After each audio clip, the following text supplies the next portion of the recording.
Hi అండి, అందరికీ నమస్తే. ఏ సైజు వాళ్ళకైనా సరే ఈ పద్ధతిలో కటింగ్ చేయండి, తప్పకుండా వస్తుంది బాగా. ముందుగా అయితే ఫోల్డింగ్ మన వైపు ఉండేలా చూసుకోవాలి.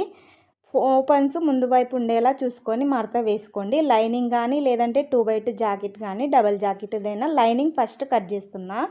ముందుగా అయితే మనది కొలత బ్లౌజ్ ఉంటుంది కదా, వాళ్ళది ఈ విధంగా ఉల్టా వేసి భుజాల దగ్గర నుంచి కిందికి ఈపు పట్టి వరకు ఎంత ఉందో దానికి 1/2 ఇంచ్ ఎక్కువ పెట్టండి. నాకు 16 వచ్చింది, నేను 16.5 పెడుతున్నాను.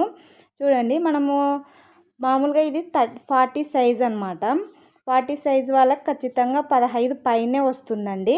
15 పైన వస్తుంది కాబట్టి మనం లైనింగ్ కూడా కొంచెం మీటరే తీసుకోండి, ఎక్కువ తీసుకోండి. 80 సెంటీమీటర్లది సరిపోదు.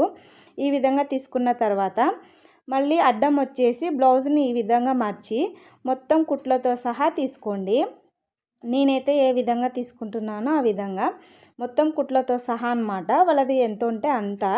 లేదు మనకి క్లాత్ వదులుకోవాలి కొంచెం అనుకుంటే కొంచెం మరి ఎక్కువ తీసుకోవచ్చు. లేదంటే క్లాత్ చూసుకోండి, మనము లైనింగ్ సరిపోతుందా లానా అని కూడా చూసుకోవాలి. మనకు ఆల్రెడీ 16 వచ్చింది కాబట్టి లైనింగ్ కొంచెం తక్కువ పడుతుంది.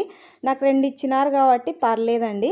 నేనైతే ఎంత వచ్చింటే అంతనే తీసుకున్నాను.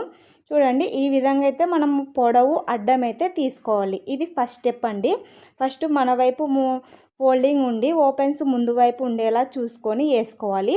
ఆ తర్వాత పొడవు అడ్డం తీసుకున్న తర్వాత ఈ విధంగా లైన్ అయితే వేసుకోవాలి.